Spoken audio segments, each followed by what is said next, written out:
All right, guys, it's time for the Next Level Guy Show, a men's interview, interest, and improvement-focused podcast featuring interviews with the greats from all industries to help you better your life.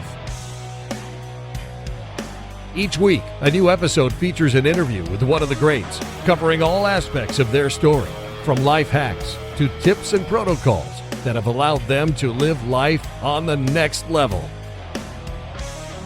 We then highlight concrete action steps that you can use to improve your life. And now, your host, Ian Dawson Mackay.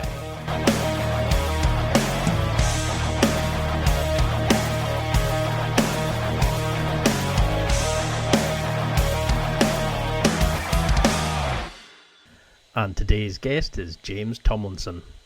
James's martial art journey started as a 10-year-old kid, chubby and bullied at school. He craved an escape from being the school punching bag, and he found TaeKwonDo. One effective self-defense technique, and 3 classes later, the kid was addicted to martial arts. At the same time, he discovered weight training, and he quickly transformed into a man-child. This sparked a 15-year journey of fitness and fighting that led him to move to Melbourne. JT won a national championship in 2006 and an international competition in 2007. At the same time, he was consistently improving his physical conditioning knowledge on his way to becoming one of the first certified kettlebell trainers in Australia. At the start of 2008, he found Brazilian Jiu Jitsu, and it totally kicked his butt. After this point, his passion for learning martial arts took a new path, and he started to conceive new ways to get stronger and fitter for this new challenge.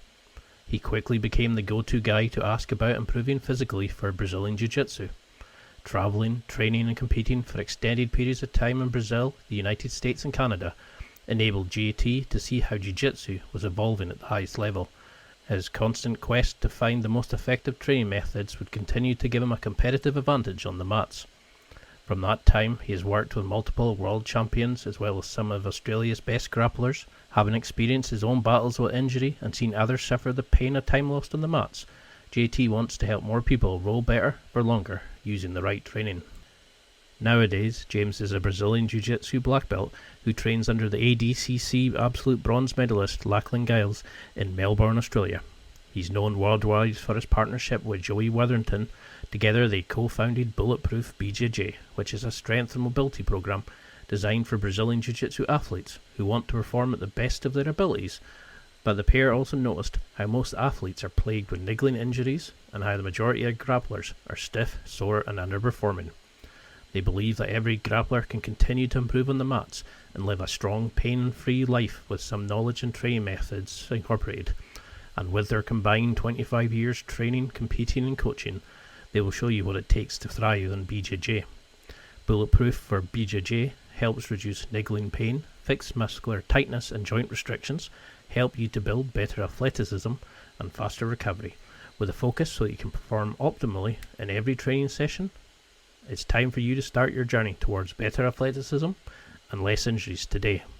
And now, let's get to the interview.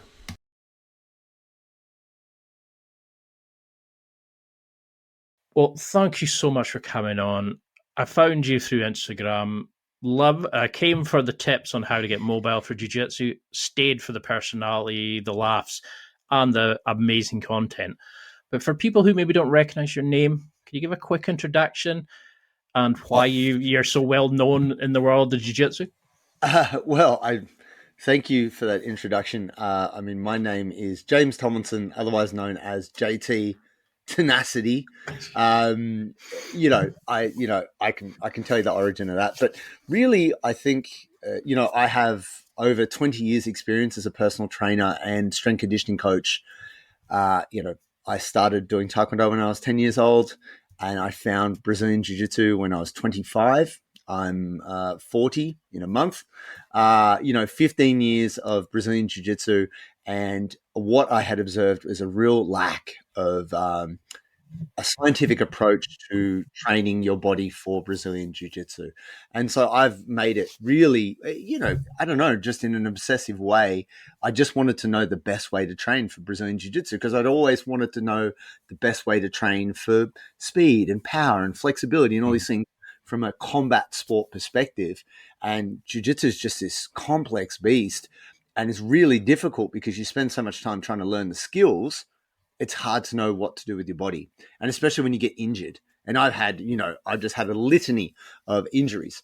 I think relevant to people knowing who I am, I don't know. It's a lot of different in between things. I started Bulletproof for BJJ 4.5 years ago with my business partner Joey, and that has really kind of gained a good amount of momentum in recent times. So people would have seen me from that. But actually, I did a viral video 8 years ago, which was bodybuilder versus jiu-jitsu fighter, and it got like 14 million views in 6 months. But unfortunately, I didn't own that video, and I didn't get any attribution. So people actually knew my face before they knew who the fuck I was. They were like, "I know you from somewhere. Like, who are you?" I'm like, "I'm no one, but did you see that bodybuilder jiu-jitsu fighter video?" They're like, "Oh yeah, that's you. Oh yeah." But like anything with the internet, I've been around for a little while, and I'm in no way the kind of influencer model, but definitely I seek to influence people because I want people to be healthier, stronger, fitter, more savage individuals. And so I think, I don't know why recently we've been popping up. Bulletproof. A lot of people are saying YouTube likes us, the algorithm likes us. People are searching. I wouldn't complain. I'd be delighted. Mate, I'm stoked. I feel very blessed. I'm very fortunate. But I feel like I look around the health and fitness industry, and a lot of it's fuckery and crap. And then I look around the jiu-jitsu world, and people are trying, but they're fucking boring, man. Like, and honestly, if you can't tell a story, if you can't crack a joke, shut the fuck up. Like, I'm not that interested. And I don't know, that's just me, right? I'm very critical because I've been in it a long time. And that's the thing. Like, when you've done something more than 20 years, you see a lot and you see the trends. And I think, like, I just want to cut through the bullshit and help people just take action. I think the hardest thing is it gets real overwhelming. Oh, but so-and-so says this and so-and-so says that. And it's like, dude, you're still staring at Instagram. You're not fucking, you didn't do your rehab for your knee, or you didn't do your mobility for your shoulder. Like, you need to just get clear on what is the right thing to do and then take action. And so much of what we do at Bulletproof for BJJ is create a structure and make it simple enough that people can just go and do those good things. So look, man, I don't even know, I'm so glad that you were able to find me. I'm out here, I'm available. So I'm very happy to be here. Because that's what I loved about it. Like, I started jiu-jitsu at Gracie Baja, and it was like going and you bow to this photo of a long dead guy, and you do this, and you do that. You have to like call them like professor and all. And I work in a university, so to me, a professor is somebody that's a PhD and teaching, and I just found the whole thing a bit clinical. And now that I'm in a gym where it's no call us by our first name, don't bother with all that crap, just for jiu-jitsu. That's why I was so glad when I found you, because your stuff was so refreshing. There was humor, there was like having a laugh, but it was good quality stuff. It wasn't, we're going to live off our name for the last 30, 40 years. You just went, here's what to do. Here's what to do if you fuck up. Here's how to fix it. Have a lot, get back and enjoy the sport you're doing. I love that sort of thing. But what was it that got you into martial arts? What made you then start? Because I read somewhere that you said you had been tinkering with your energy outputs, your body performance, etc., for 15 years. What caused jiu-jitsu? More, I guess. Really, martial arts started for me. I was a fat kid, so I was not athletic. My mum didn't really want me to play sport. Kind of wrapped me up in cotton wool, and I used to get bullied a lot. Like, I used to get punched in the face, almost daily. I didn't fit in. We were pretty broke when I was a kid. I didn't have anything cool. My mum wouldn't let me watch commercial television. I wasn't allowed to watch cartoons. So I didn't fit in. I was very nerdy. So I was smart, but I just didn't have, what can I say? I didn't have the social expertise in any way. I didn't fit in. Yeah. Didn't have a lot of friends. And in that way, I just got to a critical point when I was about 10 and a half. I just had enough. My self-esteem was pretty shit. I really actually despised myself in a lot of ways. because I didn't know why kids didn't like me. I was friendly, and my mum would always tell me to be friendly to people, but then I would just get taken advantage of and picked on, and I didn't understand. So I live in a pretty small town, a little town called Springwood, which is up in the Blue Mountains in the west of Sydney. And the only thing they had was TaeKwonDo. So local school hall, they're teaching TaeKwonDo, they're teaching self-defense. I happened to go in there. And yeah, man, the head teacher at the time also had done some Wing Chun. And he was showing us a mixture of like TaeKwonDo self-defense and some kind of some blocking hands techniques from Wing Chun. And he showed us this block and this trip. And I actually executed it exceptionally well on one of my worst bullies, only 2 days post learning it. Like we drilled it and drilled it and drilled it. And I nailed it, man. And I knocked the kid over and he landed on his back and he was winded. And he was like, ugh. And I was like, whoa. And then he had like these two little crony dudes that you'd roll around with him. And they were just like, oh shit, this kid knows karate. And I was like, yeah. I just doubled in size. You know, this little piece of knowledge saved me from getting a beat down. So I was addicted. I was like, oh, I got to fucking learn this, because it wasn't like, oh, I got bigger or stronger. It was a total fluke, but I was able to execute this technique and it saved me. So in my mind, I was like, well, I got to get this knowledge. Like I was a smart kid. I knew how to learn things. So I was like, I'm just going to do this all the time. And the change it made in me mentally and physiologically from age of 10 to about age of 12 was huge. Like I grew, you know, doing push-ups and sit-ups and running and squats and just body weight martial arts stuff changed my body. And also I started lifting weights right around this time as well. So I just basically blew up into a man-child. And I just went on a mission like no one is going to fuck with me. Like I am going to be so strong and so good at fighting. Someone tries to come bully me, I'm going to fuck them up. And it's interesting that this whole change in my view on life just changed the trajectory of my life. You know, like it just stopped me from being a victim. And that was massive. And then my body started to change. So I was like, wow, I never thought I could change my body like this. Obviously, I was very young, but I think a lot of us feel this way. Like we identify like, oh, I'm fat or I'm skinny or I'm whatever. But the crazy thing about the human body is it can change in so many ways. So I've been obsessed with how to condition the body and how to get fitter and how to learn. Like how to learn something is kind of, I guess, my number one obsession, and then how to change the body is the second.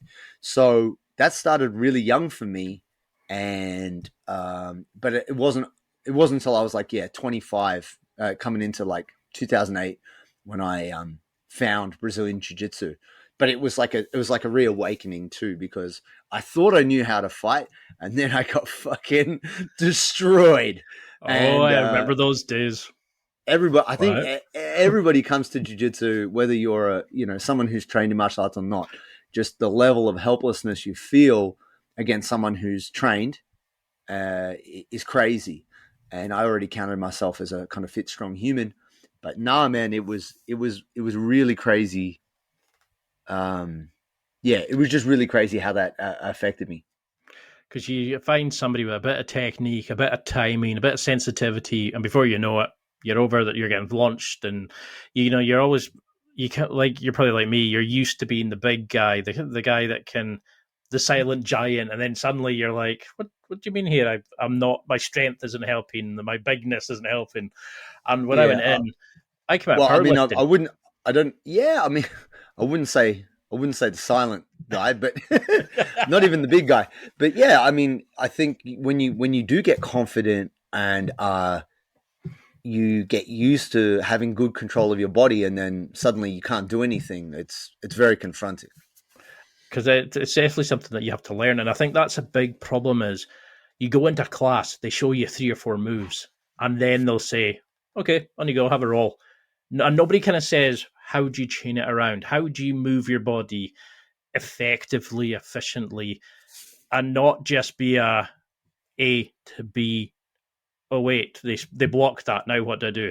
To actually understand chains, to understand movement patterns and stuff. Where do you see people going wrong? Like when you get somebody new, say you have a 6'4" serial killer looking fat guy who happens to be asking you questions.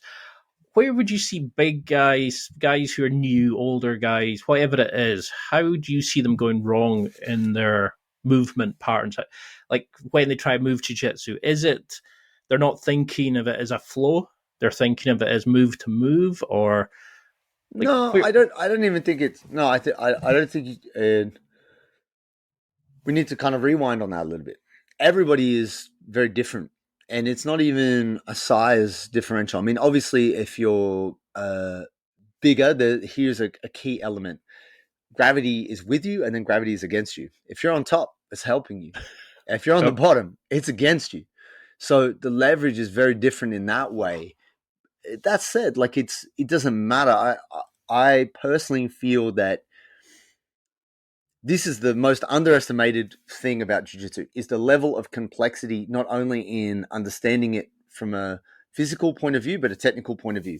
And so you could get someone who's a very gymnastic, flexible, strong, capable, learns the moves, but cognitively they can't work the strategy.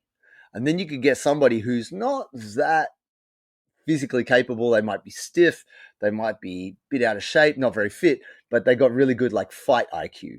So they have a really good sense of like timing, and they can see things and they can put it together. And also they might just be a vicious motherfucker and be like, I'm going to twist your arm off. And that mentality and that view and that mind to the fight or to the conflict, the combat, makes them better. Both of these things can be taught. But the problem is we try to teach it all at once, and this is the mistake. When actually you do need to spend some time just going through. Like if somebody can't touch their toes, like just straight up, lean forward, touch your toes, you shouldn't be doing inversions. You shouldn't. Why? Because you're more likely to get injured. You'll make room to do the inversion, but you're going to maybe bulge a disc, or you're going to hurt your neck or whatever, right? So if you can't control your body under certain movements, under your own volition, how are you going to do it when someone is like forcing you into those positions, right? Now, usually we get away with it because we're full of adrenaline, but actually it's not the right idea. See, most jiu-jitsu coaches just want you to learn the skills. And in that way, they neglect the physical preparation side of things. You can't expect somebody who is like a 20, 30-year expert at a skill to also be like a master strength conditioning coach. You can't, like, that's just unreasonable, right? That said, you can, I believe, this is my personal opinion, and this is the subtext that no one talks about. So two things here. If you don't have command of a skill, you can delegate it. So you can find somebody who's good for that. So I believe that all jiu-jitsu gyms should have an area of physical conditioning, like whatever that might be, like a gym area or a space that's dedicated for people to be able to work on their rehab or do their mobility or whatever. The subtext in jiu-jitsu, which no one wants to talk about, is injury, because the real community in Brazilian jiu-jitsu is the injured. And there's no proper method on dealing with that. And that's really what we are trying to do with Bulletproof for BJJ, is to give people a method of making their bodies more fortified, more robust, and then also just restore movement. Because let's say you're 35 years old and you're just starting jiu-jitsu. You've got 15, 20 years of all kinds of life in you that have fucked your shoulders, fucked your back, hurt your ankle. You got drunk and you're playing footy with your mate and you did your knee, and there's all these things that can happen to you in life, and then you want to put jiu-jitsu on top of it. It's like the analogy we have is like having a real beat up car and then trying to go like rally driving. You're like, no, rally driving looks really fun. You're like, yeah, it's fun, but you're going to get fucked up. So like, it's really important that from the jump, the individual needs to be better informed. The academy doesn't want to tell you, look, you're going to sign up, but in 6 months, you're going to have a bit of an injury. And in about 12 months, it's going to be a bit more serious. And by year 2, you might have a surgery level injury. It's going to have you off the mats for at least 6 months. Like that's not a sales pitch. No one is saying that shit. You know what I mean? Like who's saying that? No one is, but it's real. So if we consider this, it's really important that from the start, the responsibility doesn't have to be on the coach, but it's really important that individuals who want to do jiu-jitsu understand like there's a cost, and the cost is you have to be physically prepared. Now, anyone can do jiu-jitsu. It doesn't matter what shape or size you are, which is awesome. The mistake anyone makes, big or small, is not preparing their bodies for something that's going to be real rigorous and real intense. And so relating this back to your question about being a bigger guy, I think it's easier being bigger, far easier. Way harder to come in as a 55 kilo out of condition male or female. Do you know what I mean? I think being the smaller person on the mat is far more brutal. Like, don't get me wrong. There's plenty of challenges to being taller, overweight, anything, right? There's challenges to every body type within jiu-jitsu, but knowing how to make it work for you is important. So that's the skill kind of criteria. But then knowing how to kind of fix your body up is another thing. Jiu-jitsu is not a fitness solution. So even though if you've done nothing and you start doing jiu-jitsu, that's great. Like you can lose weight and you can feel fitter and all these things, but it will tighten your hip flexors. It will round your shoulders. You know, it will jar your fingers. Like it's going to do all these things to your body, and you need a remedy for that, or you need a system of habits to help iron out the kinks. And if you don't have that, you're going to be in injury town real quick. So I feel that is probably the biggest issue when people first come to Brazilian Jiu-Jitsu, which is just not having the body maintenance regime. Because when I first started, I mean, it was like I was 35. Like I started from powerlifting, and I would get like captions from deadlifting too close to the bar because it was a tweak on your form that gave you an extra bit of leverage, and my neck was like the size of a house because I was deadlifting all the time. My back was there, and I was like, I'm super strong. When the first time they said roll your feet and touch, over your shoulders, I couldn't do that because I was so tight with hip flexors and stuff. Then I got turf toe. I broke a finger. Pretty much anything and everything. I tweaked the muscle in my back because my body was just going, what the hell are you doing, mate? Like, you're fat. Calm down. And I slowly got into it. I kind of slowly built my body into it. But something I wish somebody had done was come along and say, here's an analysis tool to look at your body and see where you're struggling. What needs prehab? What needs rehab? What needs further work? How would you work with somebody before they got onto the mats and spent 10 years, then panicked? We do. So when we do our mobility seminar, we do like an assessment. And so, look, I mean, maybe this is something we should publish. We should just have it as a PDF, and we have like a ranking system, like a score that kind of rates your mobility from head to toe. Your shoulders, your wrists, your elbows, your knees, your back. And actually, this year we will be releasing our prehab coach in the Bulletproof For BJJ app. Which is fantastic, by the way. That app is fantastic. Thank you. Yeah, it's a work in progress, man. I'll be honest. It's definitely, I think, an improvement on where our website was, but it's got a long way to go, and we're excited to see where it can go because we are recruiting world-class designers. We are talking with, people who are working at, top-level companies like Google and Facebook to help us make it better. Because that's the thing, when you put an app out in the world, people are comparing you to Instagram. People comparing you like, why doesn't this function as well as that? It's like, well, that's $1 billion company and we're two dudes from Australia. It's not the same thing. I know who I trust, to be honest, but no, and I'm not saying this. I'm not saying that we want to make Bulletproof like these corporations, but in terms of the delivery, I know what it's like to be a consumer and get a janky app or a shitty website. It's like, it's fucked. You don't want to waste time on it. I'm all about not wasting time. And so in the name of saving people time, we want to make the experience very seamless and easy so that you can get the information you need. So if for you're like, right, I want to focus on mobility, it can take you straight to where you need to go. So in terms of an assessment tool, definitely that's already part of what we do, but I guess we haven't made it public. And that's what I always do. It doesn't matter if they're young or old or anyone. If I have a BJJ practitioner coming to me, I always have a look at like, how's your ankles? How's your knees? How's your hips? What's your shoulders doing? Because essentially, and this isn't necessarily dictated by how long they've done Brazilian Jiu Jitsu. This might just be dictated by the time they've spent in a chair. If they're, a working professional, or maybe they're an ex-powerlifter.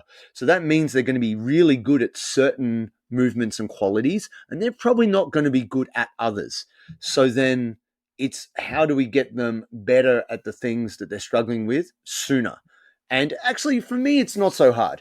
I feel, having had the experience I've had, I've been very privileged to work with thousands of different bodies and athletes. I know exactly what to do. So if you came to me and you came in the Jungle Brothers, I could tell you exactly what you need to do to avoid these issues. But it's going to be a lot of work, brother, and it's not going to be necessarily that much fun because you're like, yeah, but I want to roll. I'm like, yeah, but nah, you got to fix this shit first. If you got a flat tire, you got to pull the fuck over and change the tire. You can't just keep driving because you're going to damage the whole like wheel shaft and the chassis, and you're going to fuck the car if you keep trying to drive at 100 miles an hour with a flat tire. Trust me, I did that. I'm the one who fucked the car up, bro. Like, I'm not a technical guy when it comes to cars. Like, my dad's the mechanic, right? I wish I had that knowledge. I'm like, going, man, this car sounds funny. I don't know what's going on, and don't make my mistake with your body. You can always wreck a car. It doesn't matter. You can get another car. That sounds extremely wasteful, but this is the mentality that we are taking with our bodies. And we have this weird illusion like, nah, I'll deal with that later. Well, nah, you're going to deal with the pain now. And I think the mistake is this. We just think, oh, surgery will fix it. Like, surgery is the same as changing a tire. It's not. Your body is never as good post-surgery as it was pre-surgery. So this idea that you're going to suddenly restore your function back to 100%, it's not right. Even if the surgery is awesome, it's going to bring you to 98%. And the older you get, you gradually lose a degree of function. And that's okay, but only if you maintain a very healthy, active lifestyle. And for the best part, we do not. So we just got to know that if you haven't got a habit of looking after your body and you come to jiu-jitsu, that spells a bit of trouble. And powerlifters, and don't get me wrong, I fucking love powerlifting. I love all things strength. I love strength sports. I love strongman. I love arm wrestling. I love all that fucking manly shit. But in truth, it's that hardcore mentality. Like, jiu-jitsu is similar. Like, fuck it, do it anyway. Like, it doesn't matter. It's like Kazmaier, I think he tore his pec at a powerlifting comp back in the 90s, and then he just came out and benched a world record after he tore his pec. Something crazy, And it's like, oh my goodness, you are insane. But then when you look at some of these legends now, same thing with boxing and fighting, they're fucked. These guys are in their 60s and they are like, they can't lift their arm up above their head. They can't even wipe their ass. Like, we are basically glorifying people disabling themselves when you are actually not trying to be the world champion. You're not trying to be Bill fucking Kazmaier. You're not trying to be, Gordon Ryan. You're just trying to enjoy this thing you love. And the best thing you can do is be in it for as long as you can and not be in incredible pain off the mat. So that's it's not sexy, but that's what we're trying to do. We're trying to sell this idea of keeping you healthy while also still being a mat savage, No, that makes a lot of sense because you never meet somebody who's starting jiu-jitsu who hasn't got a sore knee, who hasn't baggered a shoulder, who hasn't done this or that, and I always say to them, it's like, why do we wear it as a badge of honor? That, oh yeah, I hurt my knee playing soccer when I was 15. Oh yeah, I broke my ankle and it's never really healed when I fell on a drunk night out. There's always something that it's like part of their story. It's never, well, I could maybe do something about it. I could go and rehab. I could go and work on it. Well, for the best part, people are taught that things break, like, oh, your body's broken. That's not actually true. I mean, it's a remarkable thing that our bodies heal, the way they do. And actually, I've had injuries where, because I've rehabbed them so thoroughly, that joint or that side of my body is now stronger than the other side because I didn't actually pay as much attention to the other side. Which is very interesting, but I've been very lucky to avoid surgeries. I think the idea of, the identity piece about having a sore knee or a bad shoulder or a bad ankle, it's just within the kind of zeitgeist of the culture. It's just people identify as, oh, I got injured. It's not even a badge of honor. It's just a talking point. Yeah. And honestly, it becomes part of their personality, doesn't it? Yeah. Oh, yeah. I fucking tore my hamstring too. Yeah, yeah. Blah, blah, blah. Yeah, it's like, all right, well, all right, cool. I'm not. I think the thing is, I don't want to seem unsympathetic to anyone who's had an injury. I'm same. I've injured myself in crazy ways, but I did the rehab and I came back and I'm still strong and I'm still fit. Like, I didn't stop there. Like, I put myself in some pretty crazy situations physically through doing martial arts and lifting and stuff, but I also did the work to come back. And so I still enjoy the full function of my body, you know? And I think the difficulty is most people don't know the path back. People don't know how to get themselves right. And it's not that they don't want to get right, but it's humbling, man. It's much easier for someone to be like, nah, that's my fucked knee, as opposed to going in the gym every day, doing the stretches, doing the leg extensions, doing the planks, doing the low level shitty things that humble you, because you're like, fuck, I suck at this, and this is so basic. Like, it's confronting the fact that you've put yourself backwards and dealing with that little bit of discomfort, that it's way easier to just be like, nah, that's just my bad knee. You know, like, I think it's partly humility as well.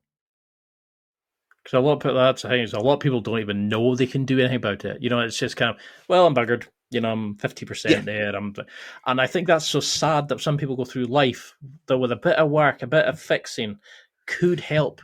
Maybe not bring them back to pre-fuckery level, if that's Oh, no, that's a technical term, but you know, no. I think you can. I believe that you can't provide. See, I said surgery. The caveat is that on surgery, well, once they cut you open, I mean, surgery's gotten a lot better. They can do keyhole, they can do a bunch of stuff, and it's not to say that surgery won't improve your function. But it's this idea that if you have a catastrophic injury, that surgery is just going to bring you back to wherever you were and you go on from there. Every surgery you have ages you. You know, it shortens your health span. And we don't think about life like this. And it's important, because the thing is, you hit a point in your life, the quality of your life will go down. I mean, you can stay living, you'll be alive, but it'll be shit. Like, it's a fizzle.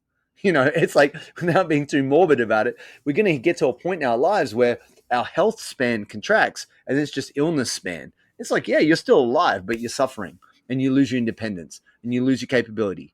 And you know, it's a very challenging thing, because no one wants to talk about it, because this is the brutality of life. Like, this is where life goes.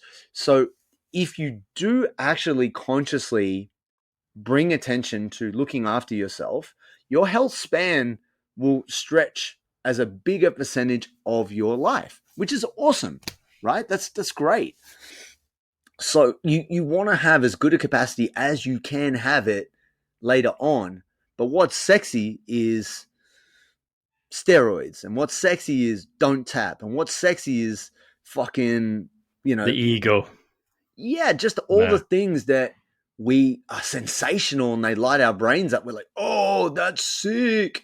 And it's like, okay, but in 10 years, also you're fucked. You have renal failure and you have skin cancer and it's you have like torn ligaments. 24/7. You should do it now and forget about the future. And, you know, and I think that's the terrifying thing, is people are hurting themselves for like jobs where they'll replace you before, you know, like if you die, they'll replace you before the funeral. You know, and it's like, and that's the scary thing. It's like people think, oh, I've got plenty of time, plenty of years left. But it's like you're saying, it's sexy to actually do stuff now that fixes it for later.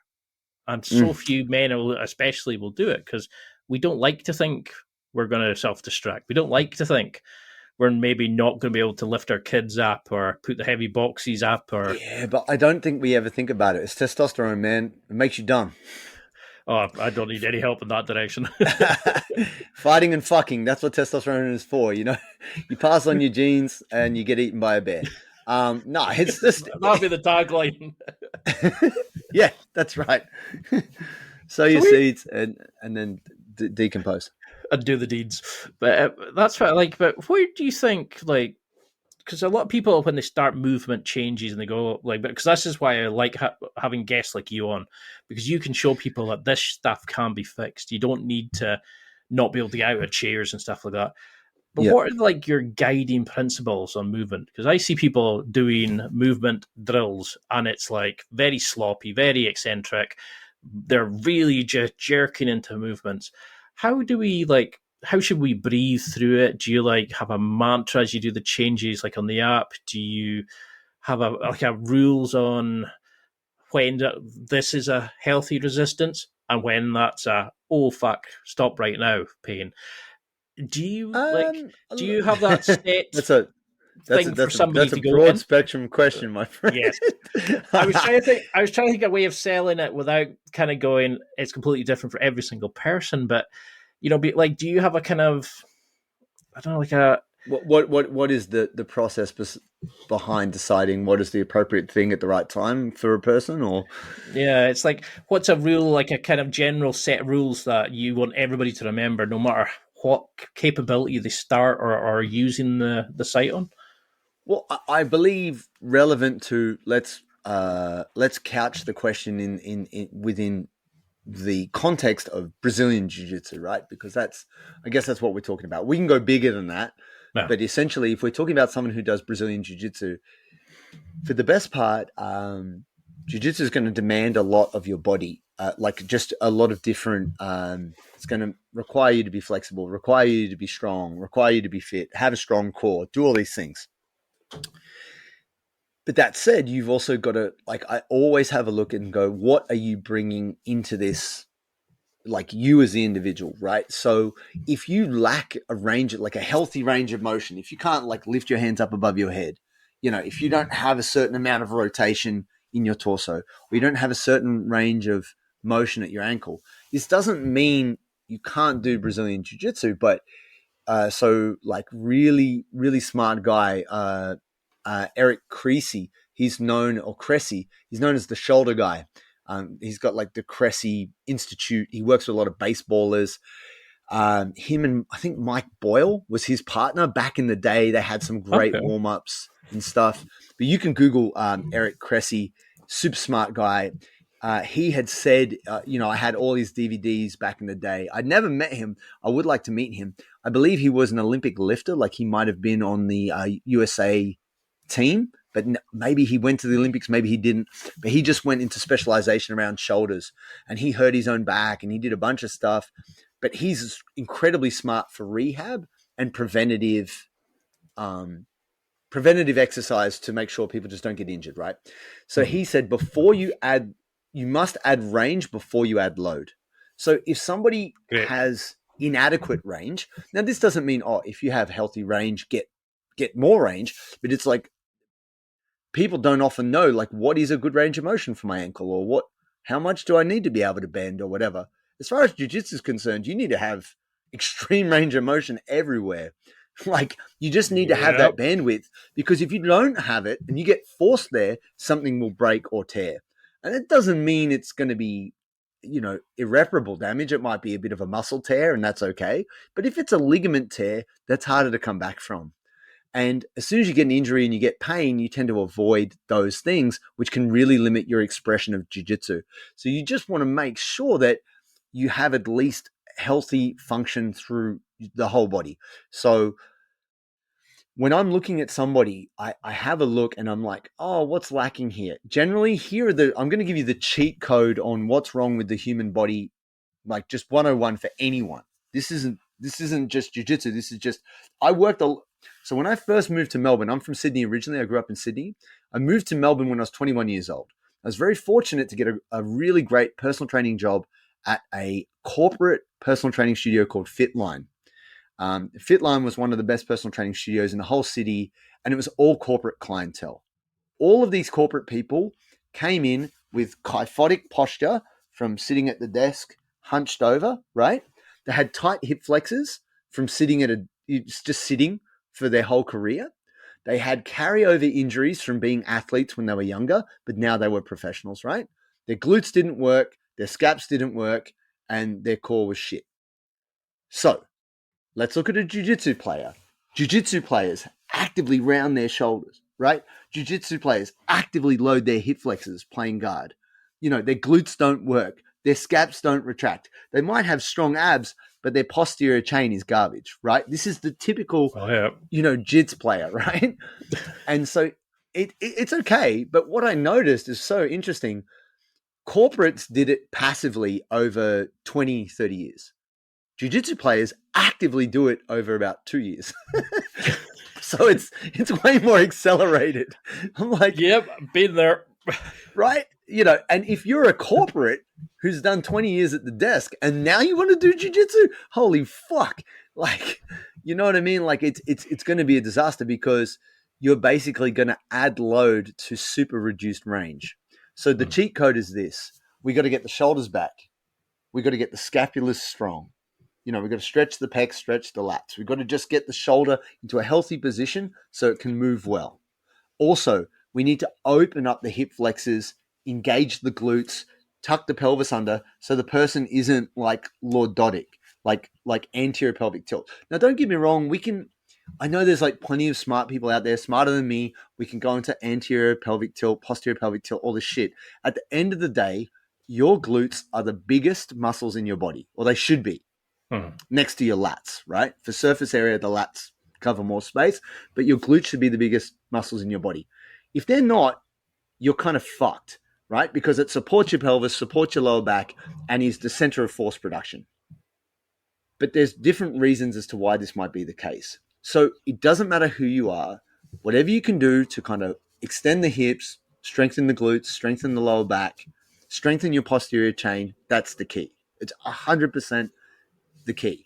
Now, jiu-jitsu, as you would know, like being a powerlifter, right? Like it's all posterior chain. It's all, the deadlift, the squat. I mean, as much as you use your quads, if you haven't got a strong back, like mid, upper, lower, erector muscles, if it's not strong, you're not going to be a good powerlifter.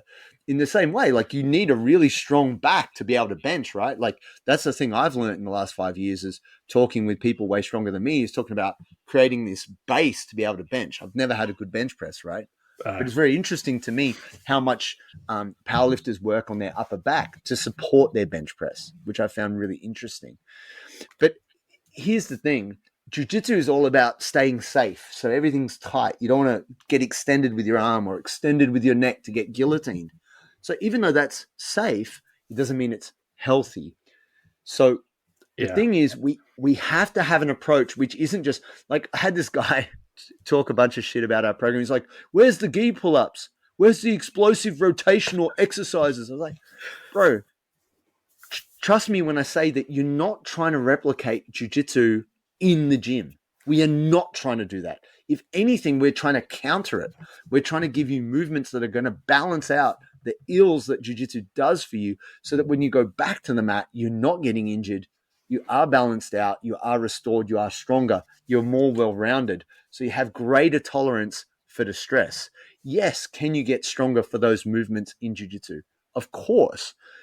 But if you look at the best athletes at the uppermost level, they are doing plenty of work outside of what they do. And I don't know why we have this strange mentality. Maybe it's just the immaturity of what jiu-jitsu is, which is look at any top athlete. Look at like a LeBron James or look at like a super elite football player, soccer player, what have you. They are in the gym whenever they can. They are lying down and doing their recovery whenever they can. Their nutrition is dialed in. They're all this stuff because they are fucking professional. Now, obviously, they might be getting paid millions of dollars, but if you can see someone who's ultra elite at their sport doing that, why would you not think that's a good idea in the context of Brazilian Jiu-Jitsu? It's just because when we put our gis on or we put our Jiu-Jitsu brain on, we get fucking stupid. We get dumb. We're like, oh, no, well, Jiu-Jitsu is different. No, it's fucking not. Like, you need to be a fucking gymnast. You need to be ultra fit. You need to be a wrestler. Like, if we can look at our grappling family, judo, wrestling, sambo, jiu-jitsu is kind of the joke of the grappling world in terms of how it approaches looking after the body. If you look at wrestlers, they are basically trained gymnasts. They can backflip, they can cartwheel, you know, they are so athletic. Their athletic conditioning requirements so much higher. They basically do the same thing as us, except it's limited. Yet they do so much more to prepare their bodies, right? Yeah. So if we consider this, if we do, and we don't have to fucking become gymnasts to do jiu-jitsu, but if we consider that jiu-jitsu will ask a lot of our bodies, and if our body's not prepared, it will get damaged. We just got to spend that little bit more time looking after it. And really, the two key things you can do is strengthen your upper back, like strengthen your scapulars and pull your shoulders back, stretch your pecs, and then open your hip flexors, strengthen your glutes. If you do those two things, that's going to save you a lot of heartache, whether it's jiu-jitsu or everyday life.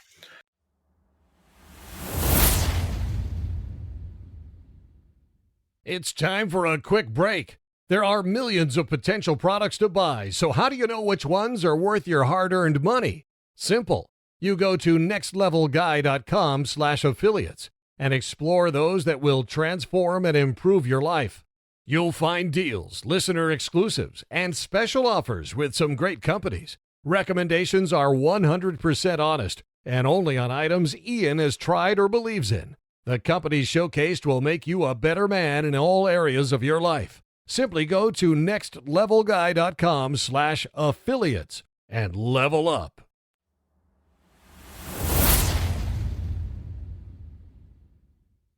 I love it. Oh, because I think that's sometimes a problem I have with this is I dial into it and I want to go into these deep, really meaningful questions and really specific questions. But I interviewed Kieran Leferi, who that works with Jordan. I know Kieran. Absolutely amazing guy. And one of his answers was, never mind that little specific area. Just fix this general area here and it would help so many people. And I can remember going, that's like an amazing point. Because it's not like this little tweak here, this little tweak here. Three big things, like you're saying, change, like open up the back, do that. That'll help so many people. Like that will have the biggest bang for your back to helping them. Because like you think just now, the average person goes in, does a few jumping jacks, maybe a few run rounds the track with a coach. That's their warm up. They do the class, they do their cool down, which is going to getting changed to going home.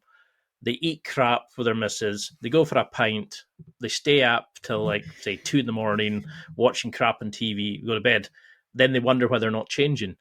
They don't see a weight in their life. They like to choke people out because it gives them a hard on. All this weird stuff. The fun stuff. What would you want them to do for like cool down, warm up? How would you start taking the average gym jiu-jitsu guy and making us realize we need a bit of mobility? We need this. I know this is probably like multi-million-pound business idea, but what would you start doing? Because I know there's about 50 questions in there, but I mean it's so there's two key components to be able to answer your question here. One is we have the Bulletproof For BJJ program. So that's what that is. That's the answer. Yes, is it a multi-million-dollar business? Potentially. It's not there yet, but it's on track, so and that's really what we want to do with what we're doing is essentially give people very easy to access information and exercises they can do. It's not complicated. It's time allowance. So it's not a question of information. The information's there. We have also organized it as such, and we're building it more and more so that people can. I mean, we put a bunch of content up on our YouTube channel for free. We have stuff on the Instagram, which is pretty accessible for everybody. But if people want a systemized approach to warm up and cool down, we have that as part of the program, But this is what I wanted to say. Behavior change and habit adoption is the problem. It's not like, I don't know the right move. No, you haven't allocated enough time, right? And don't get me wrong, I'm an impatient person. I want it to fucking happen yesterday, right? Like I want it now. Whatever it is, whatever I'm going for, I want it now. I am incredibly impatient and I'm incredibly irrational when it comes to what I want. I fucking want it and you can't tell me otherwise because I believe what I want is good for the world. Now, this is commonly the delusion of dictators. So, hopefully don't end up on a Kanye West rant. But you know what I mean? Like, essentially, what I want is for people doing Brazilian Jiu Jitsu to do it longer and better without injury, or less injury, I should say. So here's the thing, and this is the biggest problem for all humans, including me: time allocation. You don't budget an extra 15 minutes to get to class and do the warm-up you need to do. You don't budget 15 minutes at the end of class for you to do the warm down and stretch you need to do, right? I mean, you're probably going to waste that 15 minutes anyway, just chatting shit like, oh, did you hear what so-and-so said about so-and-so and fucking Craig Jones and blah, blah, blah. Like, yeah, but you're not stretching, right? It's a lack of mindfulness. Now, this is the thing that I've been dealing with my whole career as a personal trainer, is trying to get people to adopt new habits. Here's the thing. If you can't throw and catch one ball, you're not going to juggle 3 balls, right? But everyone's like, yo, I'm going to quit smoking. I'm going to go on a diet. I'm going to fucking get a fucking haircut. I'm going to start walking in the morning. I'm going to take cold showers, blah, blah, blah. Like, they say that you should never like quit smoking and go on a diet at the same time. Because yes, there is actually a cap to your willpower and your attention. Your brain is very glucose dependent, right? You know, fat, like lipids, can't actually cross the blood-brain barrier. So that's why it's really hard to think when you're hungry. You haven't got enough sugar there. You're not going to make good decisions, right? So here's a huge problem. People are like, right, I'm ready for change. I'm going to do everything. No, do one thing. And people are like, yo, but that's not cool, man. That's not sexy. It's like, it doesn't fucking matter. Yep. Just do one thing. So for you, for example, let's treat this as like, let's get Tim Ferriss in this. Basically, you get me on to solve your problems and you make money off it. Great. I got so sick of Tim Ferriss lately. Like, I used to love Tim Ferriss back in the days. He's like, look, this might be a little bit self-serving. This might be a little bit selfish. I don't want to turn this into a counseling session. Yeah, but let's turn this into a fucking counseling session, right? I'm like, shut the fuck up, Tim Ferriss. I'm trying to learn how to get good in this world. You ain't helping me. But let's turn this to you, my friend. So what is an issue you have physically? Like, if we, because I can give you one thing that'll help you. So in terms of your jiu-jitsu, what do you struggle with? Is it shoulders, hips, back, ankle? What's the deal? Probably the hips. It's probably like things like inversions and like getting in tight, you know, and like guard retention maybe. You know, it's okay. So a big part of guard retention is glutes. And glutes is also a big part of lower back pain. A lot of people go, oh, you know, my lower back's sore. When actually what they're saying is my glutes are tight and the lumbar spine has to compensate because the hips aren't moving as well as they could. So a really good way that you could start, which is super easy, is elevated pigeon. So the pigeon position on the ground can be really uncomfortable for people, especially if their hips are tight, because they get pain in their knee. Whereas with the elevated pigeon, you put your leg up on an elevated surface, where it be a chair, a box, a couch, and you still put your leg in that roughly 90-degree position, but it's much more manageable whether you're a big or a small person. And then you're just leaning forward and you're going to stay in that position for 60 seconds on one side and just breathe. If you do this for 2 or 3 sets on each side, which is a total of fucking 6 to 8 minutes, which is nothing, your hips and your lower back are going to be so much more supple and mobile when you get out there to do your guard work, right? So that's the thing. Just do that one thing. By the same token, after class, you want to be doing something which is going to help counteract all the tension you've built through your psoas, gracilis, you know, all your hip flexor complex muscles, which you're using to pull your knees into your chest when you're doing jiu-jitsu. So then you want to be doing the couch stretch, or the kneeling wall stretch, as we call it, which is, you know, your foot's elevated against the wall, you're kneeling, you're leaning forward, you're extending your hip, and you're opening up all through that front of the hip there. And it's the same thing. You're going to spend 30 to 60 seconds on one side, 30 to 60 seconds on the other. Now, you can be quite active with it, but if you don't even know what the fuck I'm talking about, that's fine. You can just lean in and breathe and just kind of, but that's the thing. We don't want to put ourselves in that discomfort. And as a result, we don't do that. And it's just one thing. Before class, stretch your glutes. After class, stretch your hip flexors. That will go a long way to you just feeling better when you're doing jiu-jitsu, but that's not the entire answer. because how did you get the stiffness in your ass? Oh, I work on a computer all day. All right, well, if you're going to spend 8 fucking hours doing that, 6 minutes stretching your glutes isn't going to fucking solve the problem, right? In the same way, if you're going to spend 2 hours tightening your hip flexors up doing jiu-jitsu, just doing 10 minutes of hip flexor stretch at the end of the class, that's not going to be the answer either, but it's still a step forward, right? So it's just one thing. This is the key. This is the huge mistake, is trying to do too much to implement change. One thing. So yes, there's a whole series of exercises you could do to warm up. And yes, there's a whole bunch of stuff you could do to cool down. And that's great. But this is my advice. Choose one stretch and do that consistently.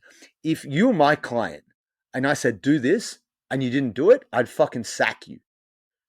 I'd just be like, all right, dude, you're not taking my advice. You're not taking this fucking seriously. Get the fuck out. I don't need your money. I don't need clients who don't listen to me. Like, just go away. And that's the thing. I think most personal trainers and most coaches, because you are their business, they'll say whatever to just keep you coming in, when actually it may not be the right thing for you. So that doesn't mean, jiu-jitsu is not for you. But what I'm saying here is this. Ultimately, you want to make it simple for yourself so you can make a change. So once you can keep the habit of showing up 5 to 10 minutes early to class, doing your one stretch, you'll get better at that. It'll get easier. Then you can add an extra stretch. And then you're doing 2 stretches before class and 2 stretches after class. And then once you can do that for 2 months, then you can add a third. And before you know it, you're the fucking flexible guy. Oh my God, it works. But it's got to be incremental. And you've got to start with one. Because if you can't throw and catch one ball, you're not going to juggle 3. Because I've definitely been one of those guys. I'm going to do this, this, and this. I'm going to change the world. And then 3 weeks later, I'm like, what was I doing again? And I because some of your stretches that you show in the app and on your Instagram, for example, I say to people, you could be sitting watching TV doing that. You could. There's plenty of things you could do. You could be like waiting for your car to warm up if it was icy and quickly knock out a set. There's so many things you could potentially, and that's what I love about your program.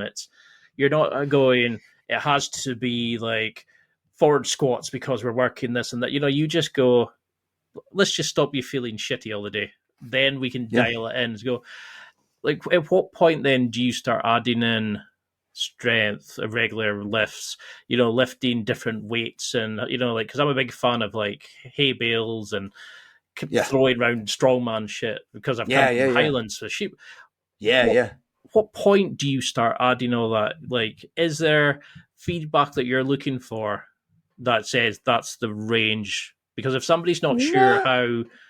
No. I don't think it's like that. I think there's 2 things here. Well, there's a multitude of things here. But really, there should be no reason for you to not go and lift other than injury, right? Mm. And obviously, you've got to find the lifting that kind of appeals to you. I love strongman because that's the most fun. I've been lifting barbells and dumbbells my whole life. I still enjoy it. Don't get me wrong. I fucking love a deadlift. I love a squat. But I think a stone lift is far more engaging. Like, it's fucking exciting. Yeah. Same thing with like a carry, like a big heavy carry.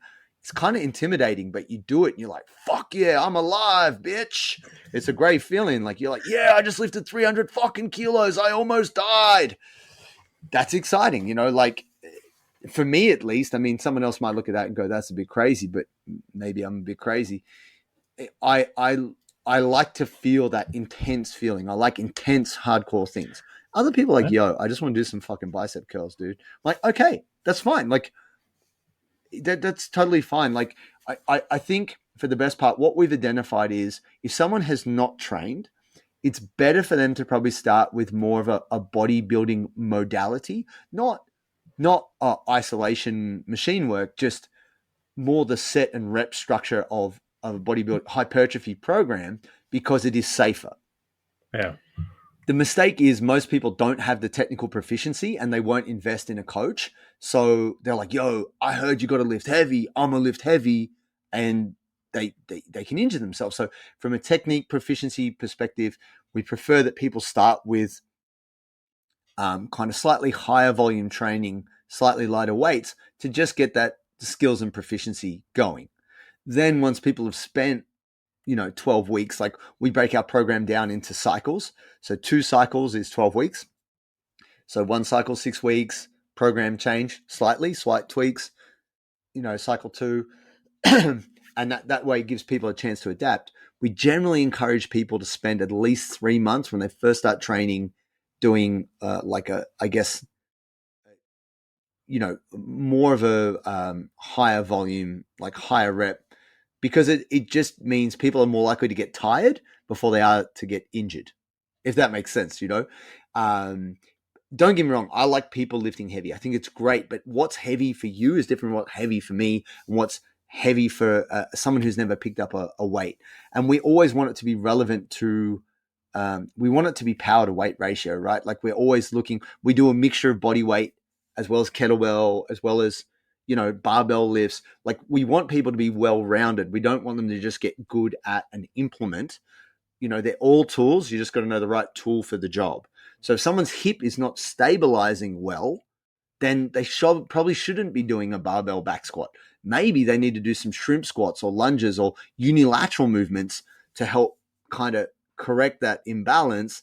And then once they've kind of mastered that, then they can look at the barbell back squat, So I think this is the thing. We're not dogmatically attached to movement.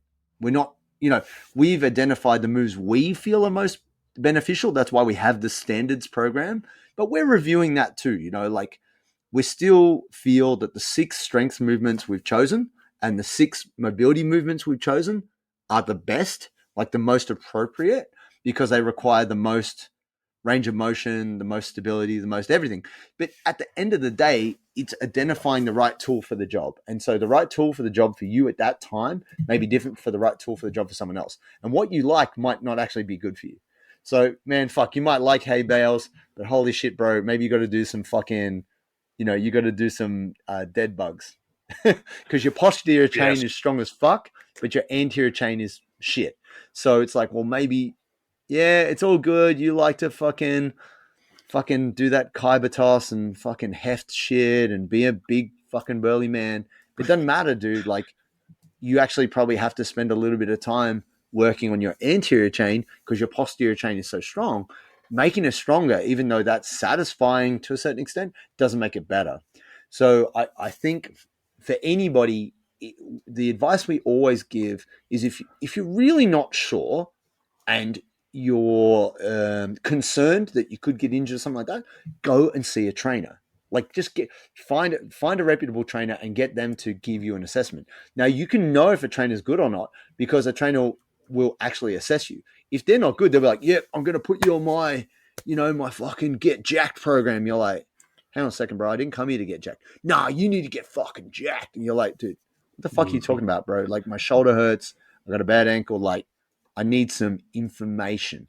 And so that is the challenge, is being able to, like you're saying, an assessment tool, get someone to give you feedback. And this applies with jiu-jitsu too. It's like you saying to me, "What's the best guard?" I'll be like, "Bro, like there's no best guard." It's like, what guard do you play? Okay, I play half guard. All right, cool. Have you looked at deep half, or have you looked at knee shield? Have you played reverse de la Riva? Or, there's guards that tie in well to that position if you already play it.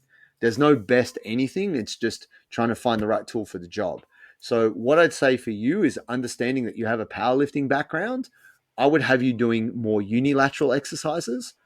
And I would also have you doing more body weight exercises, because that'll bring home the truth.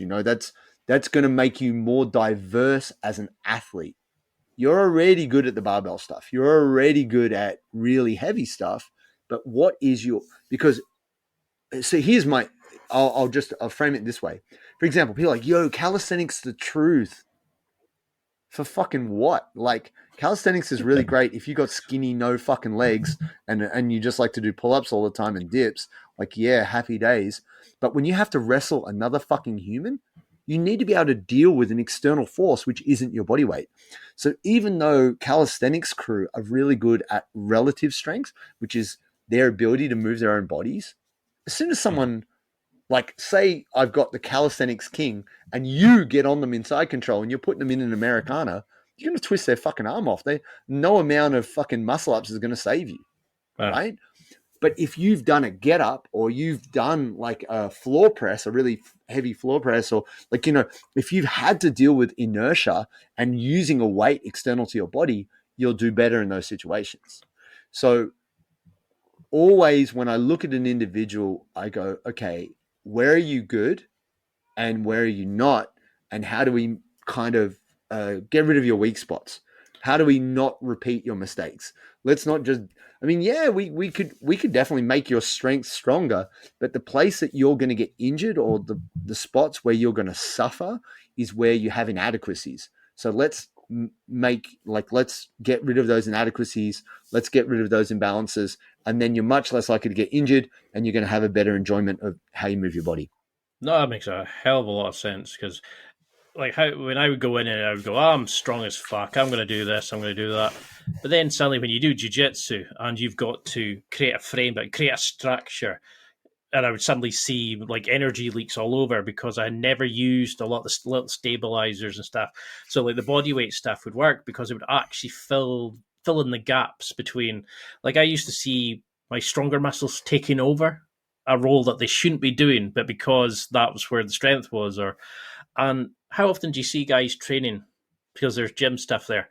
They don't know how to squat properly. There's no depth. They don't know how to like put their ankle, raise their feet on plates to get a wee bit better. And it's dangerous because there's not a lot of induction stuff there for athletes. So they're actually building in bad movement patterns and things. And sure, I guess the challenge is you can't hate on people for trying, right? Like they're doing something, right? Like, and so I actually, funnily enough, I hung out with Dan Strauss when I was in the UK, and nice. I'm a fan of his. He's a legend, and I met him in Australia when he was over here doing seminars. We had a mutual friend, and we kind of became fast friends. Like we're very much on the same tip, but I think that Dan is probably a happier, more adjusted human than I am. And I disagreed with him. I had him, like we did the podcast in his strength garage, my partner, my fiance was there, and we sat down and we recorded like a 2-hour epic podcast with Dan Strauss.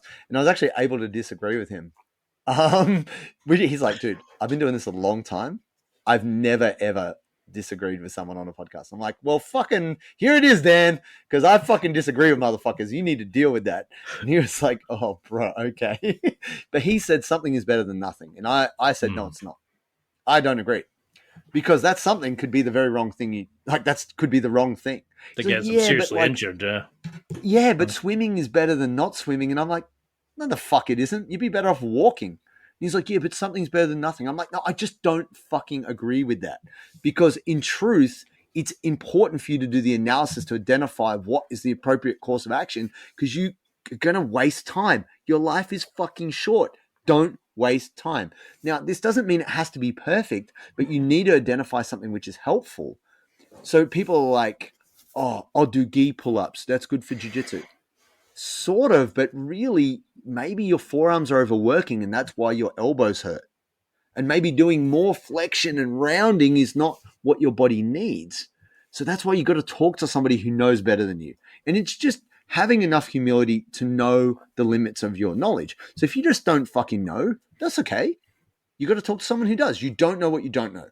And that's true in jiu-jitsu knowledge. So you ask your coach, hey, I don't know how to do this thing. When the coach goes, is there any questions? And no one asks any questions.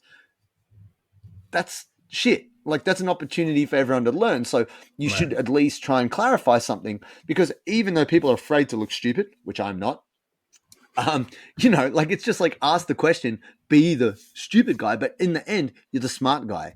Your inability or your insecurity to like try to look smart doesn't result in you actually being smarter. So if you don't know what to do with your health and fitness or you don't know how to fix your injury, find a fucking expert. And if you're not happy with the answer, get a second opinion, get a third opinion. Go on this quest of knowledge to be smarter. I learned so much from all the injuries I've given myself through the rehab process, talking to surgeons, talking to physios, because some of them are fucking dumb. You talk to them and they're like, oh yeah, just ice it and like, just stop whatever you were doing. I'm not going to fucking stop what I'm doing. Like, I'm just going to quit on life because I twisted my knee.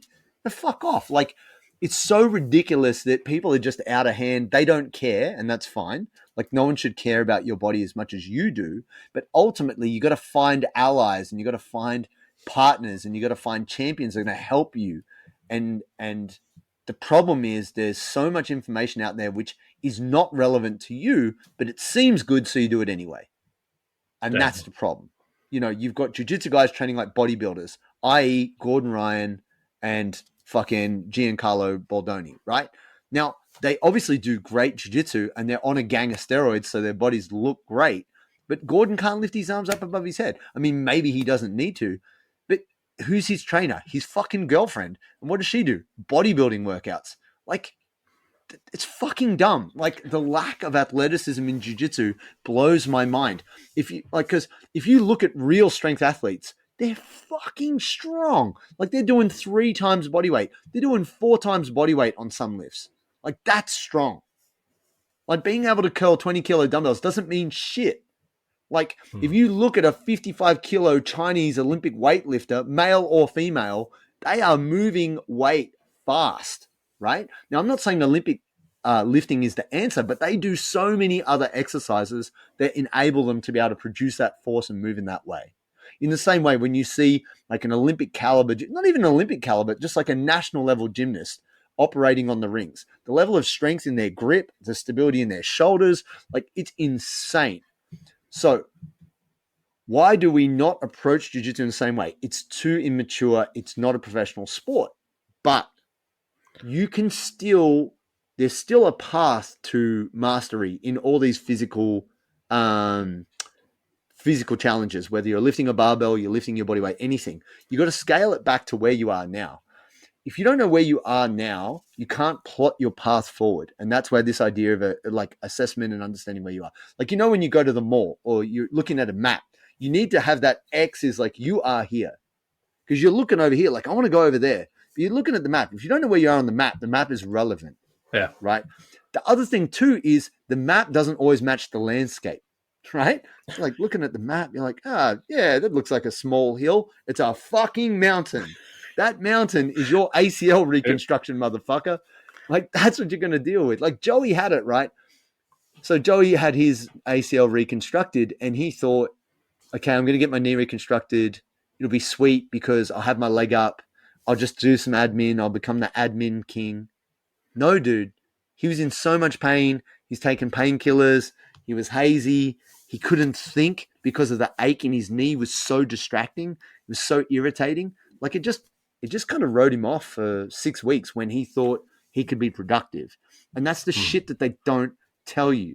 And so it's really important that in this pursuit of jiu-jitsu, yes, it's good to have a good coach and supportive community at your club, but some people struggle to find that. 2, you also need an approach on how to look after your body. Now, some people like to do different things, but long-term, if you're not doing some resistance training and you're not doing some mobility, you're going to come across issues. And then the third piece of the puzzle, which is kind of broader, it's more than a third piece, it's bigger. The sleep, the nutrition, and the general looking after your own health, that's really important too. Now, when you're being in the health and fitness industry, this is very normal to have these discussions around recovery and sleep and, you know, trying to satisfy nutrients and nutrient density and macros and all this shit. Now, that is an absolute small bubble of the society when most people are just trying to get their job done, get some food in, feed the kids, fucking walk the dog, get the car fixed, live life, right? You're just trying to get through life. And that's what I was saying about the time budgeting. If you decide I'm going to do Brazilian Jiu-Jitsu, you have to then also know that you're going to have to lift weights and you're going to have to stretch. And ultimately, if you want to keep that up and you enjoy this fucking crack fiend addiction, which is Brazilian Jiu-Jitsu, you're also going to have to make time to eat better and sleep better.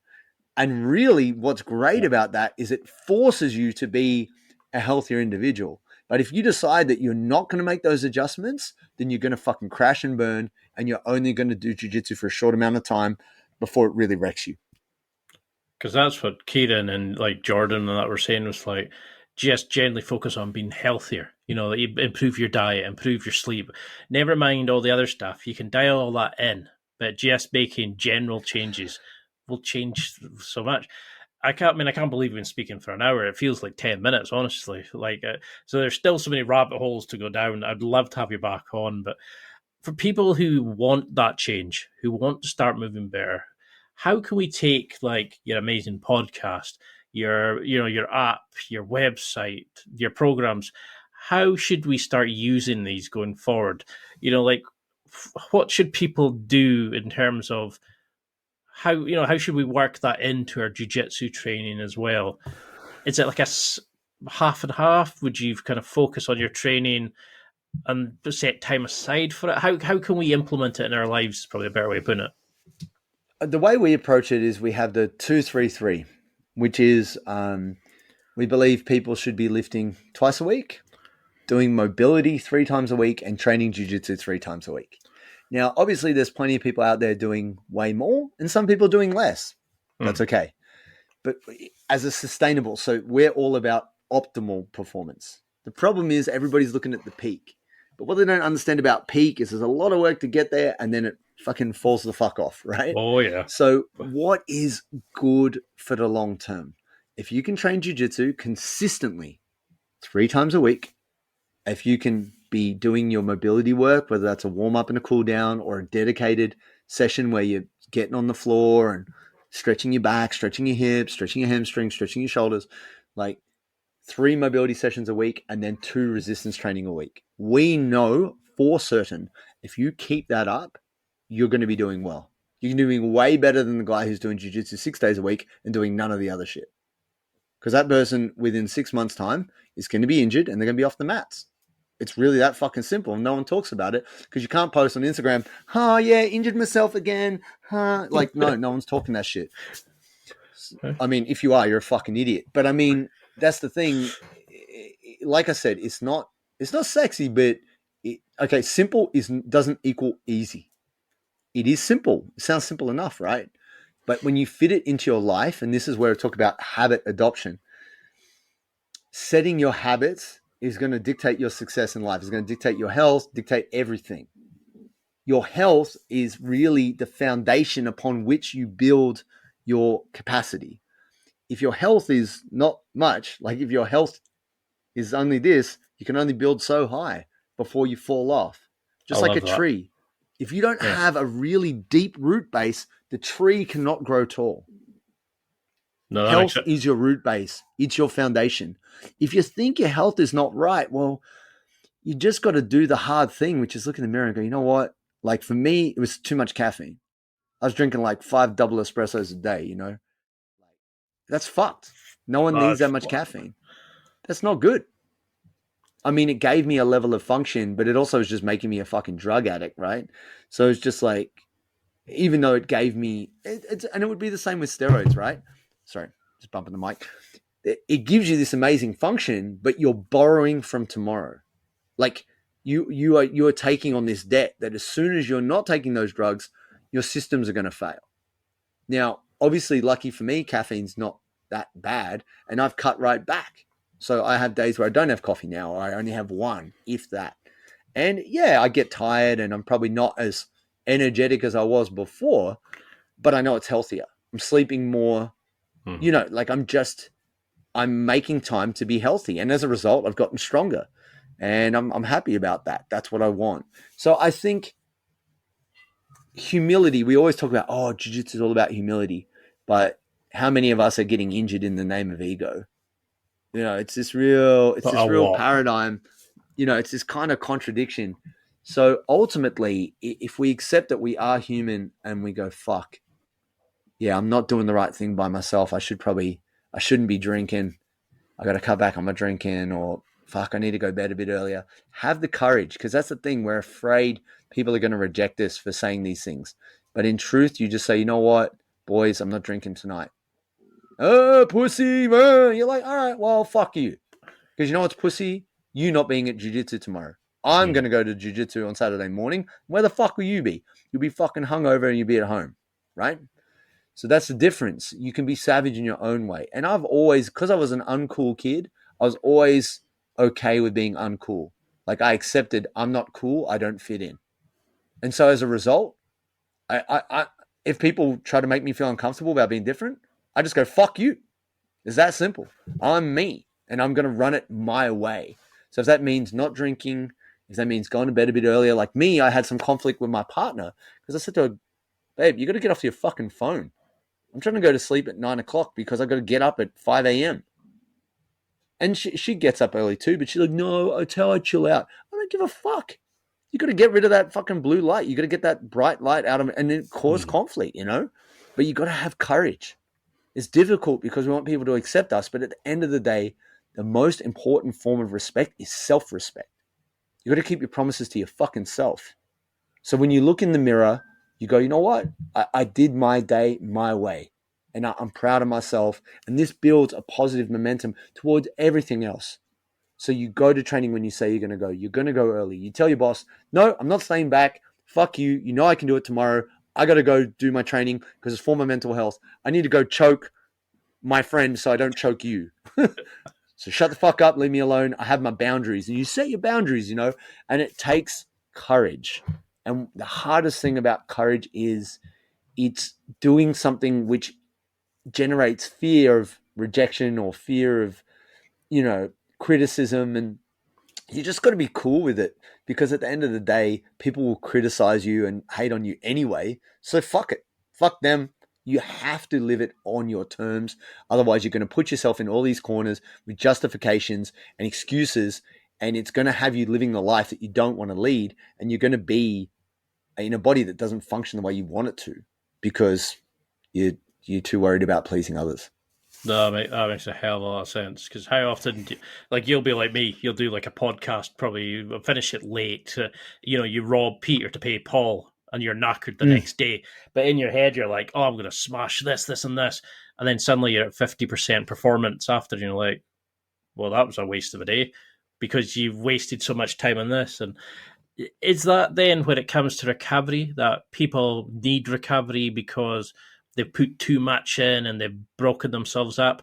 So rather than doing an extra one thing and then they let that become their new base level, then they add another thing, get used to that, let that become their base level, rather than I need to have my saunas, I need to have my bath salts. No. Recovery is sleep at the base of it. No.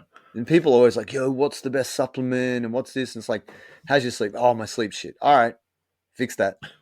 Yeah, stop asking me. I mean, you can get supplements that can help you sleep. Like magnesium is a great supplement to assist with relaxation and recovery. But I mean, man, well, whatever, fuck a sauna. Like, I mean, yeah, sure, do it if you got it. But it's like, it's kind of like, it's superfluous. Like if the sleep isn't right, you're not eating well, it doesn't matter.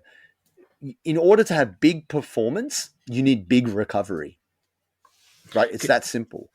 Yeah. You can't generate big energy outputs if you're not restoring your hormone levels, restoring your glycogen levels, and also your brain function. Part of the reason why people don't remember shit is they don't get the deep sleep. And that's where, you know, your working memory communicates all the ideas you learned that day to the, you know, the reticulum, the outside of the brain, it's the USB that commits the information to the hard drive. If you don't have sleep, you don't get that file transfer. And when the day comes the next day, that shit gets deleted. That's definitely the area I struggle with. Like, if you're struggling to retain information, sleep is a huge part of it. It's massive. And, you know, whatever, I'm not going to get into it. I mean, what is it? Dr. Matthew Walker Baker, you know, The Science of Why We Sleep or whatever it might be. Like, it's a fantastic book. You know, I've read it. It's great. And that's part of the reason why I cut back on my caffeine and part of the reason why I sleep a lot more now than I used to. So, look, when it comes to recovery, I don't think we need to get fancy, but we do need to allocate more time and we need a wind down process. You can't just expect to slam the handbrake on going 100 miles an hour. It's not going to happen. As much as you have a warm-up process, you have your coffee in the morning, you have everything that gets you going, you also need a wind down process. Yeah. And you got to stick to that. It's got to be routine. And that involves getting off technology, not looking at TV, fucking, you know, having your magnesium, having your hot bath, doing your stretches, reading a book, having a dark room, like all these things that you must have. Like get the TV out your fucking bedroom. Don't be on answering emails. Don't do stressful things. Like you have to have a wind down process. If you don't, you will be wound up and your quality of sleep will be crap. Because that's definitely like me just now. I could remember feeling terrible, thinking I wasn't performing at a level, just wasn't sure why I couldn't just finish stuff. And I can remember looking back going, I'm crawling into bed after finishing a podcast at 1 a.m. No shut down there. I'm eating crap. The light, the blue lights, checking my phone at night. And I was like, no wonder I'm fucked. I started making those little changes, like you were saying, completely changed my life. Now I know I can dial in a bit more, take a supplement, do a bit more, because you get the general stuff. And I think that's the point. That's why your apps are so fantastic, because you take all the crap, the bullshit, the myths, the thing, and you say to people, do this, this, and this. This will change your life. Then we'll do this, this, and this. And now I can see why it's so successful. I definitely have to get you back on, because we have so many acres of stuff, and I know there's so much I want to ask about you as a person, like just because your personality is awesome. So we got to go into stuff. But you're very kind. You're very kind. I'm happy to come back on. You let me know. I'm gonna have to jump out, but ultimately, happy to come back another time. And if you've got some other like burning topics that you'd like to discuss, more than happy. And I'm happy to budget a bit more time for a longer discussion. And how can people find you? What's your like social media, your website? Ultimately, if people want to reach out to me, it's on Instagram at JT_tenacity. If people want to check out our app, it's the Bulletproof For BJJ app in the App Store, Google Play Store, or you can go to our website, bulletproofforbjj.com. Our podcast is by the same name on Spotify or iTunes, Bulletproof For BJJ. And YouTube, same thing, Bulletproof For BJJ. Have a look there. All the information's there. And I'm the most famous person you never heard of. I'm just a dude. I live here in Sydney, Australia. Very accessible. Always happy to talk to anyone who's trying to get better at jiu-jitsu. And if you hear this and you don't do Brazilian jiu-jitsu, fuck you. I mean, start jiu-jitsu today. And because it's a challenging thing, but it's a meaningful thing and it's worthwhile. And that's why I always say to people, it's not that it's easy, it's the challenge. It's important to seek adversity because this gives life purpose. And the movement towards making life easier makes me really, it's pointless because life is not easy.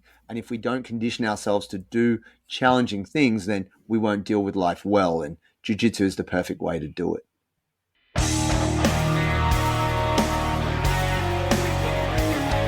Well, that's it for another week. And thank you for listening. It's now time to take what you've learned and use it to develop and enhance your life with the key points mentioned. Listen, try it, embrace it, use it, and crush it. Now's your time to hit that next level in your life. If you liked this episode, then please leave a comment on the show notes or a review of the show on your podcast platform. Everything helps evolve the show. Until next week, keep seeking the next level in your life.